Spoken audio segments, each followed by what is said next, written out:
presentation. Dr. Muhammad. Hello. Yes. Are you available? You can start your presentation. Can you please share my slides? Because here I have some technical problem that I can't share. I'm trying, but I can't share my slides. All Okay. right, we will run the slide deck for you.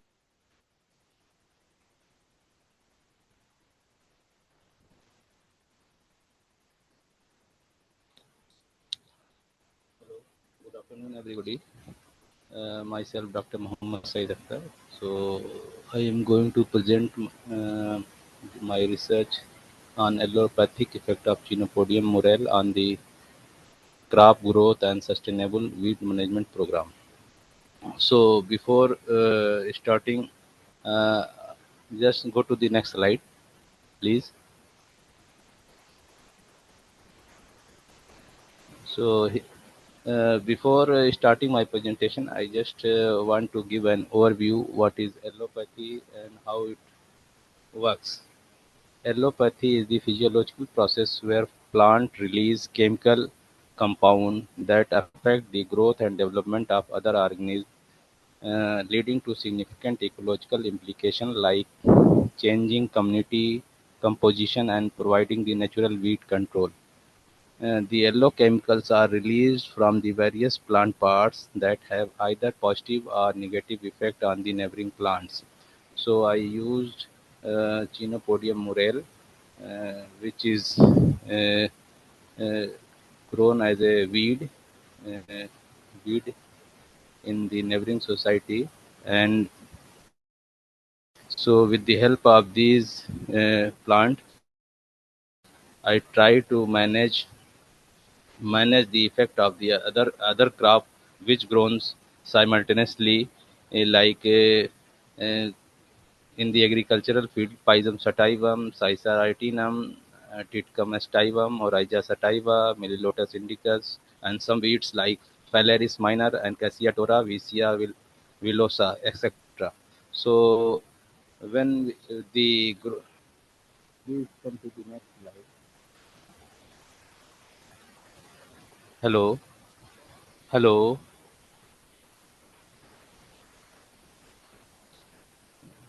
You can continue. So I'm audible.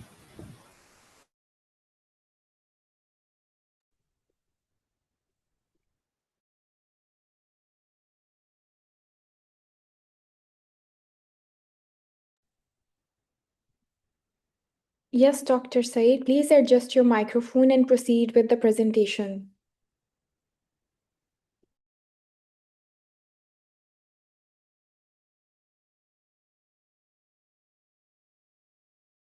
Result: the biological traits of Chenopodium morel were carefully evaluated across the different plant components. The mean plant height was recorded 82.6 cm, accompanied by the mean radial spread of 0.1 cm.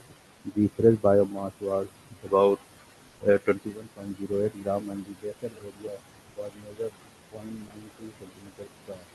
The root system indicated the average length 7.7 centimeters. The stem was highly branched, but the mean Dr. of Said, can you please put the microphone near to yourself to make the voice a little bit audible for all of us? okay, Yes, it's due good to some now. hello, The it's mic, okay. It's okay. yes, yes. Yes, it's okay. Okay. Okay. The biological traits of Chenopodium morel were carefully evaluated across the different plant components. And the mean plant length was recorded at 0.9, 82.6 centimeter, accompanied by the mean radial spread of 8.01 centimeter. The fresh biomass per plant was 21.08 gram, while the basal area was measured 0.92 centimeter square. The shoot root biomass ratio was on an average about 0.72. The root system indicated the average length of 7.7 centimeter. The stem was highly branched, but the mean of 11.9 branches per plant. The trichome density was 32 per centimeter cube. The leaf was quite diverse, but ranging from the broadly ovate to ovoid and triangular in shape. Please go to the next slide.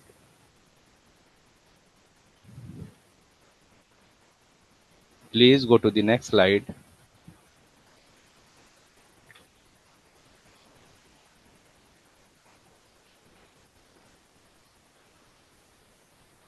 The elemental composition of Chenopodium murale was demonstrated in the presence of both micronutrient and trace elements. Nitrogen content was detected 3.92% per 100 gram fresh biomass, whereas phosphorus and potassium concentration was relatively high, recorded at 380.12 and 139.1 milligram per 100 gram fresh biomass respectively. Among the cation and sodium, calcium, magnesium were detected in large level, averaging 88.5, 222.6 and 110.13 milligram per fresh biomass respectively. Please go to the next slide.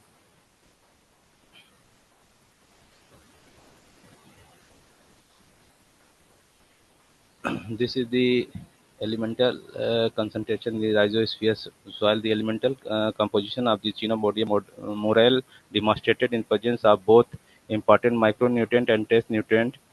Trace nutrient. The uh, sodium you can see here in the first element is the mean recorded as 3.92. Phosphorus is a bit higher, 380 uh, in the previous table, but when you see here the in the rhizospheric soil, the concentration is quite variable. It goes like for the aluminum is 8.5 weight, total weight percentage, and the carbon, iron, potassium, nitrogen, oxygen, silicon, and calcium. The maximum was the oxygen concentration and followed by the silicon, carbon, and the silicon. Please go to the next slide.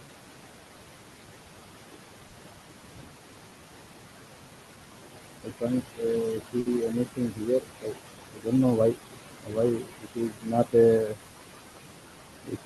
actually. I can suggest here. This study suggests the characterize the morphological characteristics of Chenopodium murale, examine the physiological feature of the rhizosphere soil, and evaluate the allopathic effect of the specific crop and weeds. The same analysis and ADX analysis were also performed for the elemental composition of the rhizosphere soil, which clearly confirmed the presence of the nutrient rolling out the nutritional deficient and the growth limiting factor. Please go to the next slide. Thank you. If any question, then I am here. Yeah, thank you, Dr. Muhammad Said Akhtar. That was a wonderful presentation. Before we move to the next speaker, I would like to ask you this question.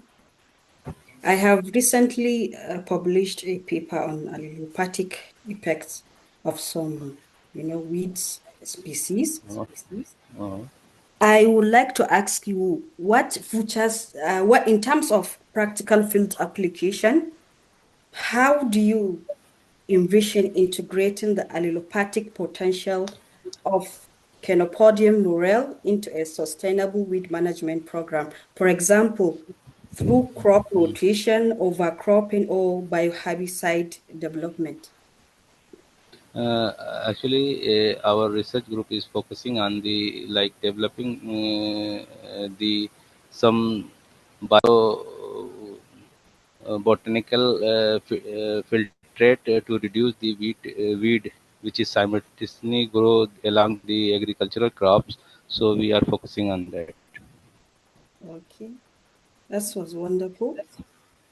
Mm. Do we Okay, have thank you. another participant who would like to ask a question before we move, since we have time?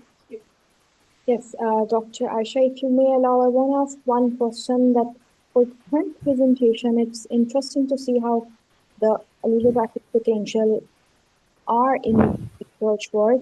So, for the presenter, could you explain that how these natural compounds compare with synthetic herbicides in terms of consistency, cost effectiveness, and the long-term soil health? because these weeds are also grown in simultaneously in the same environment. So if the plants are growing in the same environment, they have a competition. So they exist apart from the biotic and abiotic component. So they compete to each other, and in this way they have effectively controlled the other weeds which are growing in the same environment. For example, if we spray, like we tested in our laboratory some botanicals extracted from this Chenopodium morel, we found that Chenopodium morel was very effective in controlling the growth of the other weeds like Phalaris, Phalaris, as compared to we also tried the Cassia tora botanicals in controlling the weed of the Cicer and Pisum, but we found that Chenopodium morel was quite effective in controlling compared to the Cassia tora and other things. Thank you, Dr. Said. As a lot of young researchers are joining us for today, and I'm sure that some of them must be working on sustainable weed management. So, in terms when we focus young researchers or farmers interested in eco-friendly practices that you mentioned, what do you think are the key barriers to adopting allelopathy-based strategies on a larger scale? Hello. Yes, you're audible. Yeah, can you repeat your question? Yes, as a lot of young researchers are joining us today, and many of them might be working on sustainable weed management.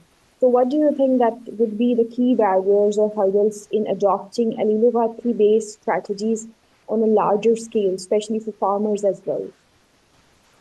For adapting the allopathic potential in the larger scale, actually for recommending the farmers, first I suggest that those who are working on this weed management Can you program, please adjust they, the mic? You're not much audible. okay. It's So I suggest the young researcher. So please, before uh, recommending it to the farmer, first be assured that all the phytotoxic test should be done in a proper way, that it doesn't harm to any the beneficial microflora, even in the rhizospheric soil, as well as the also observe the biomass of the crop on which you are testing that and after harvesting the crop, you must also check the any toxic substance must not be retained there. So if it is free from the toxic things, then you can of course recommend the farmers as well as the other stakeholders, researcher who are interested in the weed management program for the sustainable development.